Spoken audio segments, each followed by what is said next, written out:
Okay, Assalamualaikum warahmatullahi taala wabarakatuh. Salam sejahtera, selamat bertemu lagi. So kita sambung part 2 di soalan 6 Diagram 6.1a, 6.1b and 6.1c show a beaker filled with water. Alright. The level of water in beaker changes when the number of fingers immersed into the water increases. So ini satu jari. Okay, itu RSI dia, satu jari. Ini dua jari. Sini empat jari empat jari. So different water level lah untuk setiap jumlah jari yang ditambah. Right. Name one force acted on the finger. So when we immerse something in a fluid, in this case the fluid is a liquid water. Okay, the force that is acting on the weight of object is the buoyant force. Okay, kedudukan dia tu berada dalam cecair, okay, dan bertindak ke atas. Daya tujah ke atas, ataupun dipanggil juga sebagai upthrust, buoyant force or upthrust.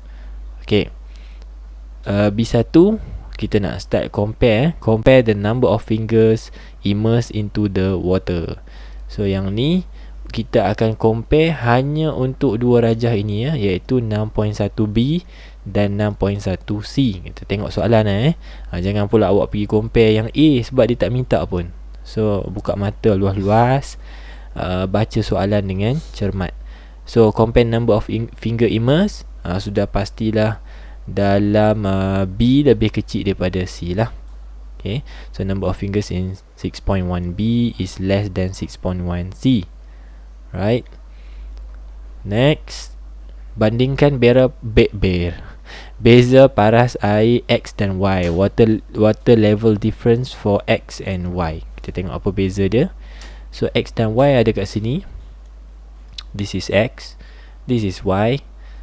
So jelas boleh nampak Y lebih besar daripada X, ataupun X lebih kecil daripada Y. Kita buat dalam bentuk sentence. Right.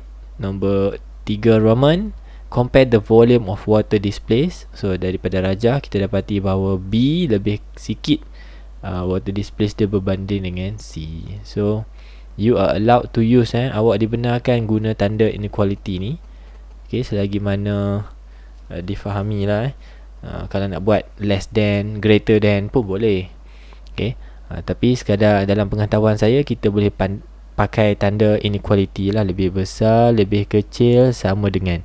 Kena ingat compare ni bukan semata-mata lebih besar, lebih kecil, tapi juga melibatkan sama dengan. Ada kalanya ada soalan yang melibatkan equal. So jangan main hentam je, lebih besar ke lebih kecil ni, besar ke kecil ke. Okay, kita tak justify pun, kita tak fikirkan pasal equal pun, padahal ada je certain cases yang melibatkan equal. Right. C, based on the answer just now, kita akan tulis satu relationship, hubungan antara force acting on the finger and number 1, the number of fingers immersed into the water. So jawapannya, kalau kita lebih banyak jari yang kita selam ataupun immerse, maka nilai daya yang terhasil adalah lebih besar. Okay, yang kedua, the force acted on the fingers and the volume of water displaced. So kalau lagi banyak force yang kita hasilkan, maka lebih banyaklah volume air yang akan disesarkan, isi padu air yang akan tersesar. Yang ni berada dalam prinsip apa ni? Prinsip Archimedes. Alright. D, the water in the beaker is replaced with liquid P of a higher density. Dekat sini soalan bagi bahawa kita tukar air kepada cecair yang lebih tinggi density-nya, lebih besar density-nya. Kan saya sebutkan tadi kan, ada kaitan dengan Archimedes principle yang menerangkan berkaitan dengan buoyant force. So via formula rho GV, kita boleh cari buoyant force, and we should realize that one of the factor that affect the buoyant force value is the density itself. Okay, salah satu daripada faktor yang mempengaruhi daya tujah adalah ketumpatan cecair. Alright. So, kita tengok apa soalan dia tadi. Pada rajah 6.2, mark the level of liquid P in the beaker compared to the water level in 6.2a.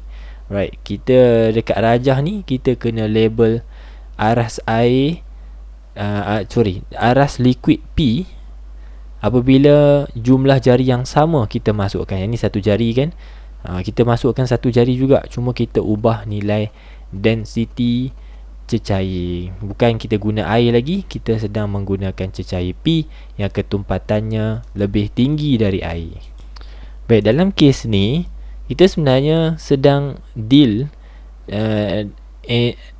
with the factor which is the density itself, tapi kita dapati bahawa jumlah jari yang kita masukkan adalah sama. So dalam air kita masukkan satu jari, dalam liquid P pun masukkan satu jari. Maka faktor yang kita biarkan malar adalah the buoyant force. So saya padamkan highlight untuk buoyant force kerana jumlah buoyant force untuk kedua-dua kes adalah sama. Sebab ni satu jari, yang ni pun satu jari. Meaning that the buoyant force are equally the same. So, apa faktornya? Kita nak tahu berapakah jumlah air yang tersesar. Adakah air tersesar tu lebih banyak atau air tersesar tu lebih sedikit? Okay, kat situ kita akan highlight the V here that symbolize the volume of water displaced. Right, kita rearrange, which is kita letak, saya tulis mula FB sama dengan rho G V. Kita letakkan density di depan. Okay, kita buat rho sebagai perkara rumus, maka kita dapat FB equals to GV. Okay, now daripada situ kita highlightkan density yang mana sedang diubah dalam rajah dalam soalan ni, manipulated variable. Kemudian kita ada V, volume yang kita nak cari, our RV. So kita buat penilaian. Now we are using higher density, so lebih tinggi density, maka volume yang berada di bawah bawah daripada per ni dia akan jadi reduce, less. So the answer will be the water displaced will be less than the initial one. So ambil lah pembaris ke ataupun pensel lah pensel untuk awak lakarkan any water level that below this marking. So bawah ni pun boleh, atas sikit pun boleh. Janji below this mark here, meaning that the water displaced are less than the initial one. Right, so dekat situ cara menyelesaikannya kita marking sahaja. Next, the density of liquid P, density 1300 is the rho value, and the volume of liquid P displaced is this much, volume V. Okay, so from here we need to calculate the force acted on the finger. The force referring here is the buoyant force. Okay, buoyant force equals to rho G V. Right, so nak carinya kita ambil density 1300. G is 9.81, the gravitational field strength. V 0.15. Okay, tekanlah kalkulator awak. 1300 darab 9.81 darab 0.15. There you go, you get 1912.95. Because of this is buoyant force, disebabkan ianya satu daya, maka unit bagi buoyant force adalah unit yang sama dengan daya Newton. Okay, that's it. Selesai soalan nombor 6. Kita terus ke soalan nombor 7. Diagram 7.1, saya baca yang bahasa Inggeris tapi saya biarkan yang bahasa Melayu ni. Saya baca bahasa Inggeris. Diagram 7.1 shows an experiment to determine the specific heat capacity of an aluminium block. Kita nak cari nilai C aluminium berapa. Okay, specific heat capacity. It is given here. The initial temperature of the aluminium is 27. Kita ambil theta initial. Alright. After being heated using 48 watt immersion heater. Oh, dekat situ red flag Kalau ada maklumat power, so kita labelkan P, dan kita dah macam kita dapat warning kalau pemanasan tu berlaku disebabkan oleh heater atau immersion heater, awak sepatutnya terus tulis kat situ Q sama dengan PT. Nanti awak kena tukar Q awak dengan P darab T, kerana tenaga haba yang datang dalam soalan ini sebenarnya datang dari tenaga elektrik. Nanti kan kita nak pakai Q equals to MC delta theta ataupun ML ke kalau perlulah, kalau ada. Tapi Q tu tidak akan diberi dalam soalan. Haba tu tak akan diberi berapa joule. Awak boleh cari dengan mendaratkan power dan juga time. So time dia bagi kat sini 5 minit, juga red flag. Okay, red flag tukar 5 darab 60. Siap-siap. 6 kali 5 30. So 300 saat. Nanti lupa, nanti awak letak 5 je. So masa mesti dalam saat. And the temperature aluminium block rises to 42. This is your theta final. So awak bolehlah kira terus, mesti dapat idea dah kan. So delta theta means the temperature's difference. Okay, different in temperature, perubahan suhu, which is 42 minus 27. Kita dapat delta theta kita 15 darjah Celsius. Alright. So yang tu maklumat daripada soalan kita dah dapat few things here. Moving on. Soalan pertama, what is the meaning of specific heat capacity? So seklise yang mungkin jawapannya the quantity of heat required. Kita ambil perkataan heat kat situ, jumlah haba yang diperlukan. Okay, specific here refers to 1 kg substance. Kita tak ambil dia untuk mana-mana mass yang lebih daripada 1. Kita buat spesifik untuk 1 kg. Kalau 1 kg aluminium macam mana? 1 kg copper macam mana? 1 kg tungsten macam mana? Untuk 1 kg bahan And because of it is specific heat capacity, there will be raise in temperature. Akan ada perubahan suhu. So ianya sejumlah haba, satu haba yang diperlukan untuk meningkatkan suhu 1 kg bahan sebanyak 1 darjah Celsius. Katalah 400 joule kg negative 1 degree Celsius negative 1. Apa maksud dia ni? Katalah ini adalah C untuk objek X, specific heat capacity untuk objek X. So objek X sebenarnya memerlukan 400 joule untuk setiap kg objek X meningkat suhunya sebanyak 1 darjah Celsius. Dapat tangkap Dapat tangkap Saya ubah sekali lagi soalan ni. Specific capacity for water misalnya adalah 4,200. Nilai sebenar Right. Saya ulang sekali lagi. Specific heat capacity of water is 4,200 J kg negative 1 degree Celsius negative 1. Kenapa? Kerana air 1 kg air memerlukan haba sebanyak 4,200 joule untuk meningkatkan suhunya sebanyak 1 darjah Celsius. So dua contoh tu saya harap boleh tangkap tu macam mana kita explain specific heat capacity throughout the unit. Okay, daripada unit pun kita boleh define apa itu specific heat capacity. Alright.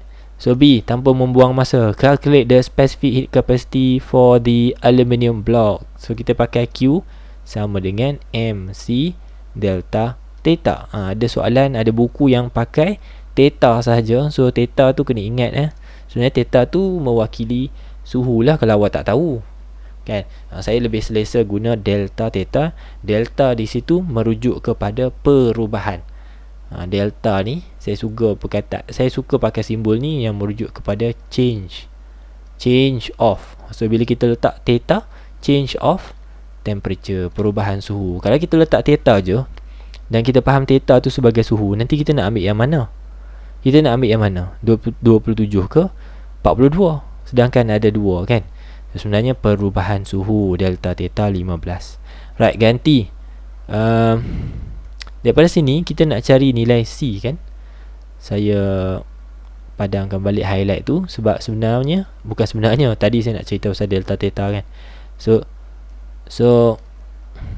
saya nak ganti our Q here, macam mana saya beritahu tadi, tenaga haba daripada soalan ni datang daripada immersion heater. So tukar Q kepada PT. Saya ganti sinilah, PT sama dengan MC delta theta.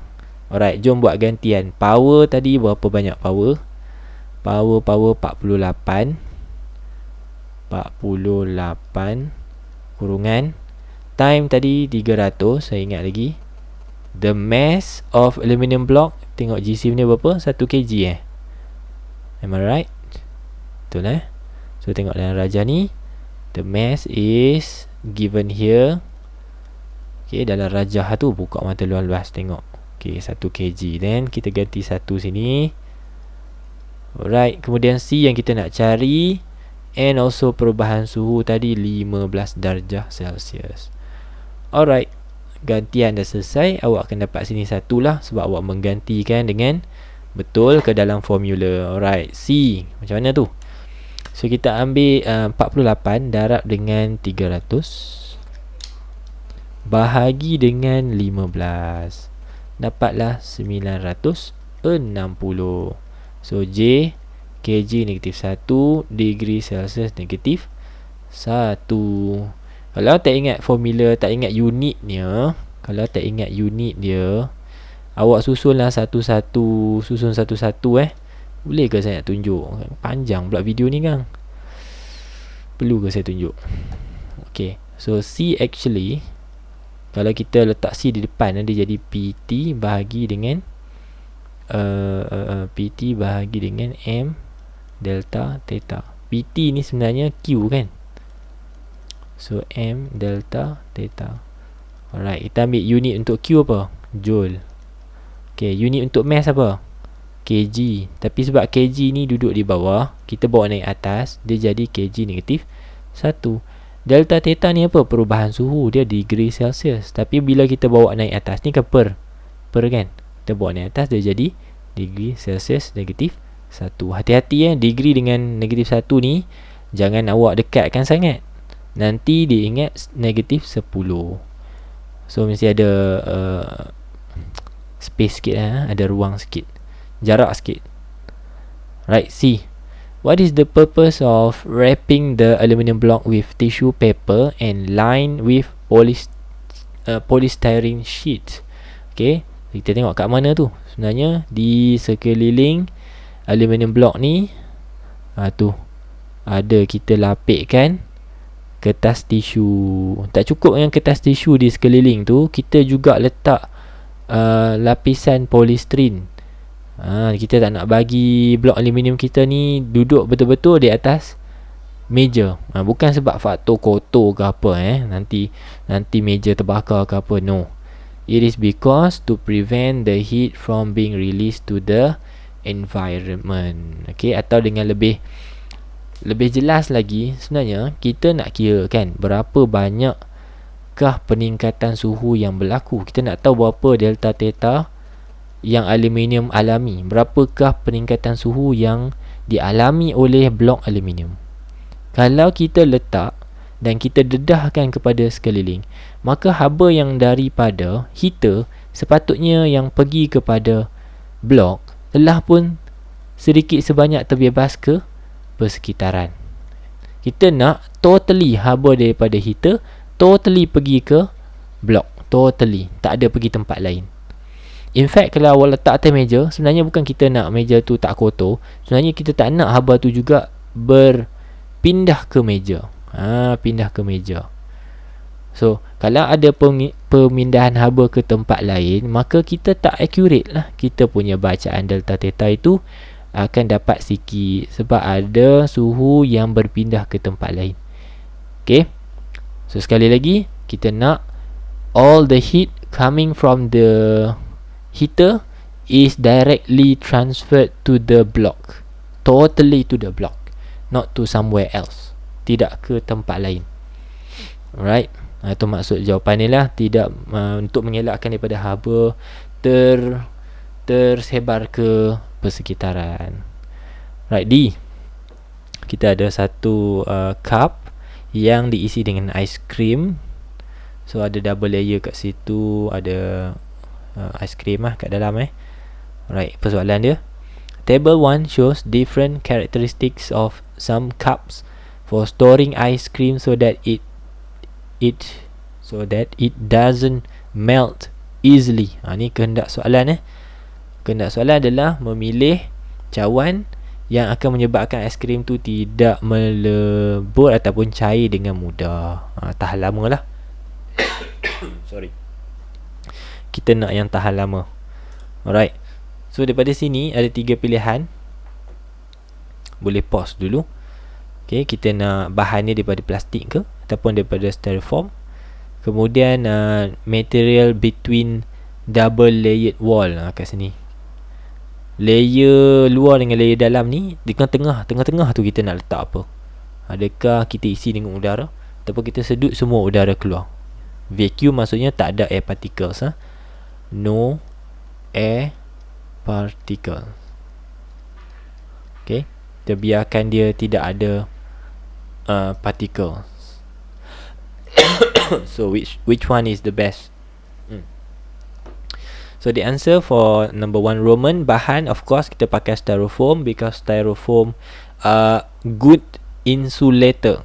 Saya suka jawapan ni, good thermal insulation ataupun good insulator. Tidak mengalirkan haba. Jadi haba tidak pergi kepada cup. Sebaliknya haba kekal berada di dalam. Ataupun macam ni lah. Lebih tepat lagi, tidak mengambil haba dari luar untuk memanaskan aiskrim itu. Itu lebih tepat. Kalau cawan biasa, nak cawan tu cawan besi pula kan. Cawan besi, makan aiskrim kat dalam memang cepat cair. Kerana mengambil haba dari luar, kemudian dipindahkan daripada cup itu pergi ke aiskrim, which is not good. Tak sesuai lah. Kita dapat satu styrofoam. Of course dah kita tahu jawapan kita will be R. Kenapa pula vacuum? Why do we choose a vacuum as the material between the double layer? Because to avoid the transfer of heat energy to the surrounding. Sebenarnya di sekeliling cup ini ada haba daripada luar yang cuba untuk memanaskan cup sekaligus memanaskan aiskrim tu supaya cair. Tapi kalau kita letak vacuum, haba tersebut tak dapat dipindahkan melalui partikel yang hadir di sini. Ingat kita tak nak ada berlakunya convex pula dah. Silap. Kita nak elakkan daripada berlakunya pemindahan haba melalui convection, iaitu mediumnya udara di air. Right. So kita tak nak ada convection berlaku, maka kita vacuumkan. Apa maksud vacuum? Vacuum maksudnya tidak ada partikel udara. There is no air particles. So bila tak ada air particles, tak adalah convection. Right. So the answer will be R. Okay, the best cup is R. Next, nombor 8. Diagram shows a structure of a bicycle consisting of dynamo and headlamp. Okay, dynamo, pelajar-pelajar bagi yang tak nampak ni Dynamo ni kita letak dekat bahagian apa dia panggil? Apa Penang panggil apa lupa dah, semanggang ke apa dah. Bahagian depan ni lah, dekat dengan fork, dekat fork tayar kan, fork basikal tayar depan tu lah. Right. Kemudian ada bahagian yang bersentuhan dengan tayar. Bila tayar berputar, so bahagian depan ni juga akan spin, menyebabkan magnet di dalam ni berputar. Itu dynamo lah. Okay, this will cause the headlamp to lights up due to electromagnetic induction. So disebabkan oleh berlakunya cutting of magnetic field, berlakunya pemotongan medan magnet, maka menghasilkan what we call as induced EMF. There is later on produce induced current. Okay, dalam bahasa Melayu, berlakunya pemotongan medan magnet, dan sejurus serentak dengan pemotongan medan magnet itu, maka menghasilkan EMF aruhan ataupun daya gerak elektrik aruhan, DGE teraruh, ataupun dan pada masa yang sama menghasilkan arus aruhan.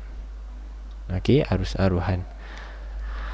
Alright, kita tengok apa soalannya. What is the meaning of electromagnetic induction? So tadi saya dah bagi tahu ni. Sebenarnya kita menghasilkan induced EMF. We are producing induced EMF. Okay, macam mana cara kita hasilkan induced EMF? When there is a relative motion between conductor and the magnetic field. Okay, bahasa yang saya gunakan tadi adalah cutting of magnetic field. Cutting of magnetic field. So cutting of magnetic field sini merujuk kepada there is a relative motion between conductor and magnetic field. So kita sama ada kita gerakkan conductor untuk potong magnetic field, atau kita gerakkan magnet untuk dipotong oleh conductor, vice versa, yang mana-mana lah. Right. B, soalan pengiraan. The headlamp has a power of 40 watt. Power apa simbolnya? P. How much energy is produced if the bicycle tire is left rotating for 10 minutes? Okey, sekali lagi, this is time. Tukar siap-siap, jangan lengah-lengah. Tukar darab 60 kerana kita nak dalam saat. So we have here our time 600 seconds. Kita nak cari tenaga, energy, E. So energy here is equals to P darab dengan T, tenaga elektrik kan. P darab T macam tadilah, Q sama dengan PT tu. Q sama dengan PT. Kenapa pula tadi cikgu kata Q sama dengan PT, habis soalan ni cikgu buat E sama dengan PT? Ialah, ini kan tenaga haba yang datang daripada tenaga elektrik. Tenaga haba datang dari tenaga elektrik. Tenaga haba ni sebenarnya datang dengan formula MC delta theta. Tenaga elektrik sebenarnya E sama dengan PT. Tapi sebab ni energi, tenaga haba sama dengan tenaga elektrik, so jadilah Q sama dengan PT. Okay, bagi yang belum study lah, bagi yang pelik, bagi siapa-siapa yang terasa pelik. Right. So sama je sebenarnya, ni tenaga elektrik. Okay, sambung balik sama dengan P darab T. Power will be 40. Time should be in second, 600. Okay, 6 kali 4 24 tambah 30. Okay, energi dalam unit apa? Cepat, dalam unit apa? Joule. Lambat kalau lambat lah So energi, apa-apa energi pun dalam joule, tak kira lah tenaga haba. Kalau Q pun, tenaga haba pun masih dalam joule. Right, next. Diagram 8.2 shows a cross section of a bicycle dynamo. Okay, ini dynamo. Seperti saya bagi tahu tadi kita ada structure dalam dynamo dipanggil permanent magnet. Kadang-kadang yang kita pusing tu adalah magnet, ataupun kadang-kadang ada juga dynamo yang memutarkan the apa dia panggil, the coil So dalam kes ni magnet yang akan berputar So another structure yang saya nak awak tengok adalah coil wire. Alright, fokus kat dua ni. Saya nak cerita dulu macam mana dia menghasilkan arus aruhan yang akan dipindahkan kepada headlamp untuk menyalakan headlamp tu. Pertama, tombol ni akan berputar. Bila tombol ni kita dekatkan atau kita sentuhkan dengan tayar itu akan menyeret tombol untuk berpusing. Tombol ni akan berpusing. Dengan berpusingnya tombol ni pula bersambung dengan permanent magnet. Permanent magnet pun akan turut berputar dalam tu. So this structure here, kalau saya boleh highlight, saya nak highlight structure ni supaya awak tahu this structure are all together moving. Dia bergerak sekali yang ni. Yang saya birukan ni, yang ni yang akan berputar. So the one that is spinning here is the permanent magnet, in which causing the changing in magnetic field. Katalah saya mark here the north and south pole. Saya cuba marking I guess mungkin the north pole. Kejap Okay, saya guessing je lah mungkin sini north, sini south. Okay, untuk permanent magnet. So as the magnet spins, it causes the magnetic field to be cut by the coil wire. Coil wire ni, bila magnetic field ini berputar, magnetic field itu akan dipotong. Cuts the magnetic field of permanent magnet, of the permanent magnet. So apa jadi bila berlakunya pemotongan medan magnet? Sekali lagi saya bawa kepada nota tadi. Bila berlakunya pemotongan medan magnet, apa berlaku? Terhasillah induced EMF.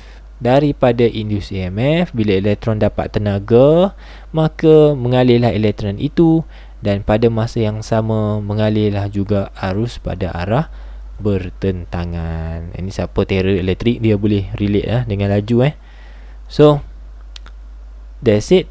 Itulah yang berlaku dalam dynamo. So arus yang mengalir yang terhasil adalah induced EMF, yang kemudiannya akan mengalir kepada headlamp. Lalu menyalalah headlamp tu.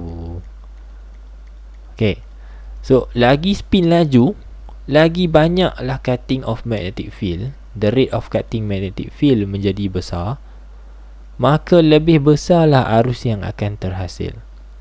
Okay, the more the spin, the greater the cutting of magnetic field, the greater the induced current.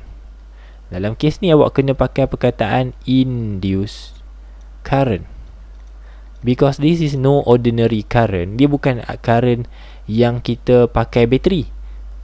There's no battery. Tak ada dry cell pun dalam ni. Tak ada AC power supply pun. Kenapa tiba-tiba boleh menyala? Because we induce that current. Kita aruhkan supaya terhasilnya arus itu. Kita aruhkan, we do something lah. That something is cutting the magnetic field. So tak ada bateri jangan pelik. Dalam dynamo ni memang tak ada bateri.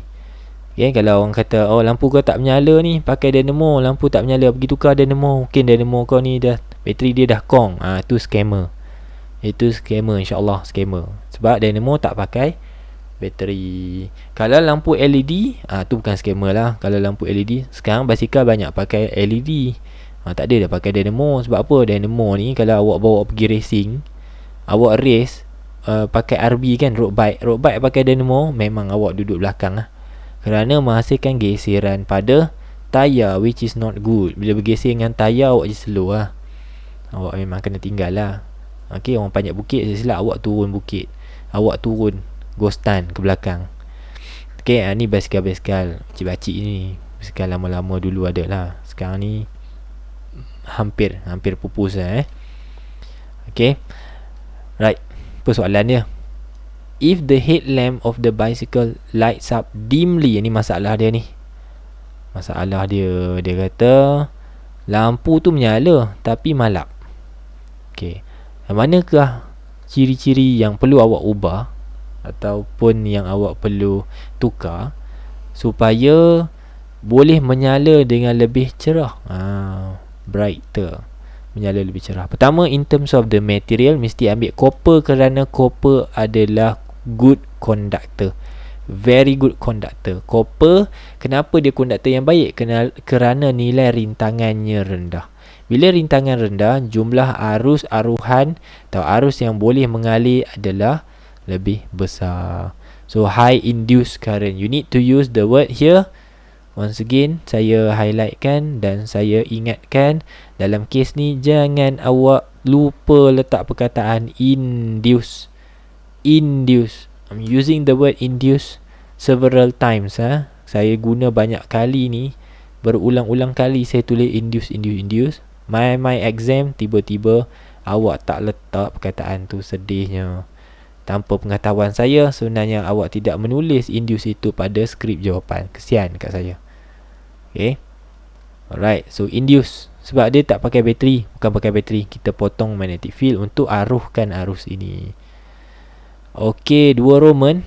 Dari segi ketebalan, sama juga. Dari segi ketebalan, kita akan pilih tebal kerana kita tahu the more the cross sectional area of the coil wire, the less the resistance. Lebih rendah resistance, maksudnya lebih banyaklah induced current, lebih besarlah induced current. Ini faktor yang mempengaruhi rintangan. Okay, so pertama kita ambil konduktor yang baik, copper, kerana resistivity dia low ataupun resistance dia low.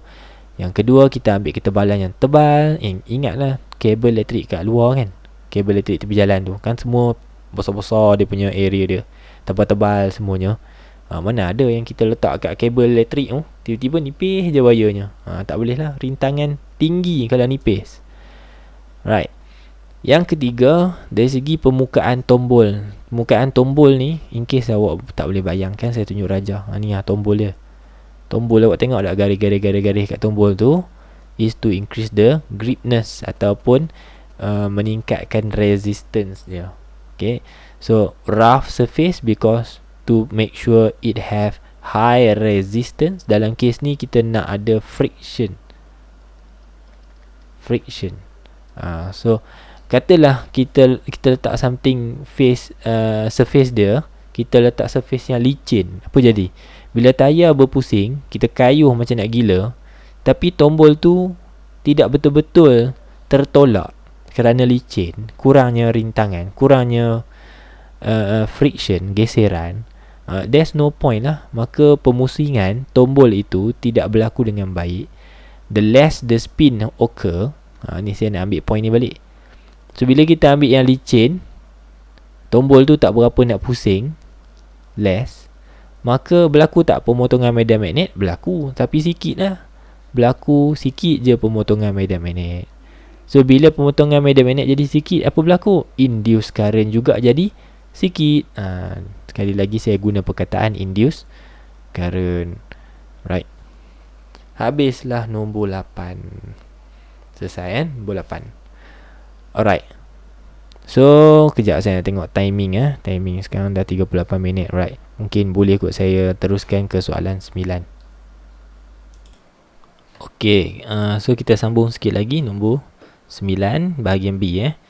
Right, bahagian ni ada 2 soalan. Saya akan bincang soalan 9 insyaAllah. Right, diagram 9.1 shows the image of a pen placed under convex lens. Dia beritahu dah jenis kanta yang digunakan adalah convex lens. Namanya convex lens X. Kita highlight sini jap. Okay, that has a focal length of 5 cm. So kalau convex lens, nilai F dia ataupun focal length dia adalah bernilai positif. So positif 5 cm. Kita catatkan dululah in case soalan ada soalan pengiraan, in case kalau ada. Right. So ni gambarnya. Apa jadi adalah magnified image. Right. So apakah fenomena yang terlibat? Wave phenomenon yang terlibat dalam rajah tersebut, which is the refraction, betul, cahaya dibiaskan sebab kita melibatkan kanta lens. So refraction. Right. B, explain how the focal length of convex lens X is determined ataupun can be determined. Macam mana kita tahu focal length dia 5 cm? Ni cara dia. So ni jawapan Saya pergi ke jawapan yang pertama. Point pertama, we are going to place the convex lens. Kita akan letak convex lens tu dengan satu skrin yang jarak dia tu kita anggarkan dahululah. Okay. For a certain distance, kita letakkan kanta dengan skrin putih. Okay, skrin putih. Dan pastikan cahaya itu dapat menembusi kanta lalu menghasilkan image di skrin. Itu yang pertama. Point kedua, that light, the parallel light that is coming from the window are going to be passing through the lens and will be converging the focal point. Kalau kita tengok dari sisi ni skrin, yang ni kanta, okay, yang ni cahaya, parallel light. Parallel light akan masuk dalam kanta, and at some point those light are going to be converging to a point. Cahaya tu akan memfokus pada satu titik. Titik itulah titik fokus. Tapi kita tak tahu kat mana. Sebabnya kita hanya anggarkan sahaja jarak antara lens, saya labelkan L, dan juga skrin yang saya labelkan sebagai S. Kita tak tahu. Tapi at this point, kalau dari segi lakaran, kita tahulah kat point tu kan. So macam mana kita nak tahu focal length dia? Kita nak tahu jarak dia kan. Kita nak ukur dari sini ke sini lah. This will be the focal length. So apa kita buat adalah we are going to adjust. Kita akan mengubah jarak. Okay, kalau focal length di depan kita guess, kita bawa skrin tu ke depan ataupun ke belakang, sehingga mana image yang terbentuk adalah image yang sharp, image yang jelas. Sharp image, maksudnya tak ada kabur-kabur lah. Pada asalnya memang kita akan dapat, on the first guess, kita dapat image yang kabur.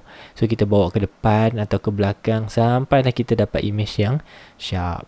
So sebaik sahaja kita dapat image yang sharp, kita berhenti kedudukan skrin tu. Kita berhenti mengubah kedudukan skrin dan kita ukurlah jarak daripada lens kepada skrin, which is here. Kita ukur jarak daripada lens kepada skrin. Kita dapatlah focal length. Macam tu secara ringkasnya. So the distance between the image, the sharp image, and the lens is the focal length. Itulah dia jarak panjang fokus. Alright. C. Okay, soalan C, soalan pengiraan An object with height 2 cm. Okay, tinggi objek. Height adalah H, objek adalah O. Place at a distance 10 cm. Objek tu diletakkan 10 cm U in front of convex lens X. Okay, yang pertama cari atau hitungkan image distance, which is V. Nak cari V. Okay, kita dah ada F, ada U. Boleh tak cari V? Boleh lah. So kita pakai formula 1 over F equals to 1 over U plus 1 over V. Okay, ni adalah thin lens formula. Gantikan 1/5. Tadi kan focal length kita dapat 5. 5 ke 50? Cek. 5 5 cm. Okay, cm. Kemudian U kita 1/10 tambah 1/V. 1/V kita bersamaan dengan 1/5 tolak 1/10. Okay, maka 1/V adalah bersamaan dengan berapa? 1/5 tolak 1/10. Dapat 1/10 Ini adalah 1/V pelajar-pelajar. So V kita sebenarnya adalah 10 cm. Okay, selesai, dapat V. Yang kedua, linear magnification. Linear magnification dia ada formula dia. Kita boleh kira dengan membahagikan V dengan U. Kemudian kita moduluskan. Kalau kita dapat negative value, maka dia dapat positif lah. So our V just now kita dapat 10. U kita pun 10 moduluskan. 10 bagi 10 kita dapat 1. Apa maksud magnification sama dengan 1? Maksudnya tak magnify langsung lah, ataupun tak dikecilkan langsung. Okay, so magnify equals to 1 means that it is same size, sama size-nya. Okay, then again, soalan 3, the height of image. Dah nama dia pun same size, maka kita akan tulis height of image, which is equals to the height of object, which is equals to 2 cm. Sebab magnification dia 1, maksudnya sama size. So tinggi image samalah dengan tinggi objek. Okay, which is given, already given here. Okay, objek dia 2 cm tinggi, image dia 2 cm tinggi. Sebab apa? Sama size, same size, right? Selesai soalan pengiraan. Soalan D. Convex lens in diagram 9.1 is combined with another convex lens, which is Y. Kita tambah satu lagi, tadi X kan, kita tambah satu lagi lens Y, convex lens juga, and focal length of 50 cm. Kita tulis macam ni, focal length of Y 50 cm. Kita ada satu lagi focal length of X, which is equals to 5. Betul focal length mana dia? Focal length, okay, 5. Yang tadi 5. Untuk X 5. In case, okay, in case. Sebab saya baca tu, saya nampak dah lah kan, sebenarnya nak gabungkan tu untuk membentuk satu teleskop. Okay, nak bentuk satu teleskop. Teleskop ni dia pakai dua kanta cembung. Dua-dua kanta cembung. Satu focal length mesti panjang, satu lagi mesti pendek focal length dia. Okay, kemudian dia ada syarat-syarat dia lah untuk membentuk simple teleskop.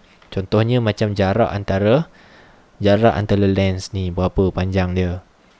Okay, kemudian yang mana kita nak pakai sebagai kanta mata, yang mana yang kita nak pakai sebagai kanta objektif. Tu ada dua syarat dia yang paling utama sekali. Right, so awak ada berapa pilihan kat sini. Kita ada arrangement P ataupun method P, method P, method Q, method R, method S. So boleh tengok sekejap boleh pause kalau nak pause. Okay, ni eyepiece dia 50. Jarak dia ngam-ngam FO tambah FE. Yang ni pun FO tambah FE juga, tapi eyepiece dia pakai focal length yang pendek. Yang ni dia ada jarak, dia tak ngam-ngam. Hasil tambah FO dengan FE tak ngam-ngam, which is a big clue.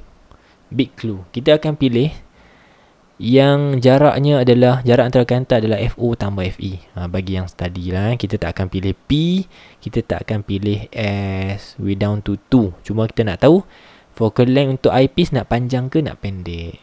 Saya terus pergi ke jawapan So jawapannya tu dia. Jawapan sudah siap. Right. So number 1, kita akan pilih objective lens daripada lens Y dan eyepiece daripada X. Kenapa? Okey, cuba kita tengok focal length untuk Y berapa? Focal length untuk Y yang baru kan 50. Okey, focal length untuk X 5. Okey, saya tulis balik FY 50 cm, FX 5 cm. So, kita ambil Y sebagai objektif, which is our FO here. And kita ambil FX kita sebagai eyepiece FE. So, terang-terangan kita sebenarnya sedang memilih suatu configuration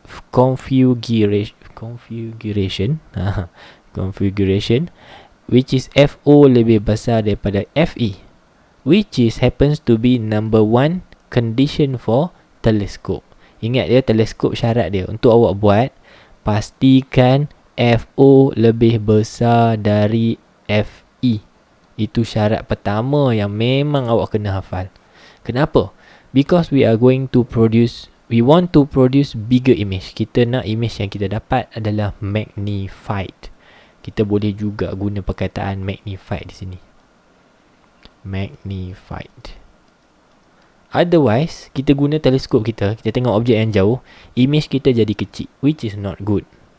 Okay, which is not the purpose for teleskop. Bukanlah fungsi teleskop untuk tengok dan kita dapat image tu kecil. Kita nak membesarkan image. Okay, yang tu yang pertama. Syarat yang pertama, hafal. Sekarang juga hafal. FO lagi besar daripada FE. Untuk teleskop. Yang ni untuk teleskop ya. Saya banyak kali ulang. Untuk teleskop. Kalau untuk mikroskop, terbalik. Hafal teleskop sudahlah. Tak payahlah hafal mikroskop. Kalau mikroskop, awak terbalikkan saja. Right. So, syarat yang kedua, ataupun aspek yang kedua adalah juga syarat yang pertama. FO lebih besar pada FE to produce bigger image or magnified image. Yang ketiga, jarak di antara dua kanta, which is equals to N. N must be equals to FO plus FE, which is known as the normal adjustment. Ada satu video kan yang saya cuba recall perkataan N ni, tak dapat sampai sudah kan. So N tu merujuk kepada normal adjustment. Kenapa kita nak jarak tu ngam-ngam? Contoh ngam-ngam macam ni kita tambah FO dengan FE, ngam-ngam dapat jarak antara dua kanta. Dia tidak ada bersilang, tidak ada senggang, tidak ada ruang kat situ. Dia ngam-ngam je macam ni. Ni pun ngam-ngam gak. Ni tambah dengan ni, cun-cun je dapat N. Okay, jarak di antara dua kanta. Kalau macam ni tak betul ni, dia ada gap kat sini. Okay, ada gap. We don't want this. Right. Kenapa? Because to produce sharp image. Yang ni yang penting. Normal adjustment tak adalah fungsi lain selain menghasilkan image yang jelas. Image yang jelas. So teleskop kadang-kadang kita tengok tak jelas kan. Macam kamera DSLR pun kita dapat gambar yang tak jelas, which is kita panggil dia gambar yang blur kan. Gambar yang blur. So kita akan adjust lens dia tu ke depan, ke belakang, sampailah dapat macam ni. So then we get a sharp image. Kita dapat image yang jelas. Okay, next is big. Apa yang big ni? Diameter. Kita nak kanta tu kalau boleh diameter dia besar. Kenapa? Lagi besar diameter dia, lagi banyak cahaya boleh masuk, which is good. Cahaya banyak masuk, image yang terbentuk lebih jelas. Right? So from this aspect together, kita akan dapati bahawa metod R paling sesuai kerana bla bla bla bla. Apa tu bla bla bla? Kita nyatakan semula semua aspek yang nombor 1, nombor 2, nombor 3, nombor 4 tanpa memberi sebarang reason. Tak perlu dah sebab di atas ni ada reason. Alright. So I guess that's it. Kalau ada masa saya sambung nantilah sebab bateri tak apa nak ada ni. Saya akan sambung dengan soalan 11. Sebab saya dah prepare 11 sebenarnya, tapi bateri tak bagi kerjasama. Okay.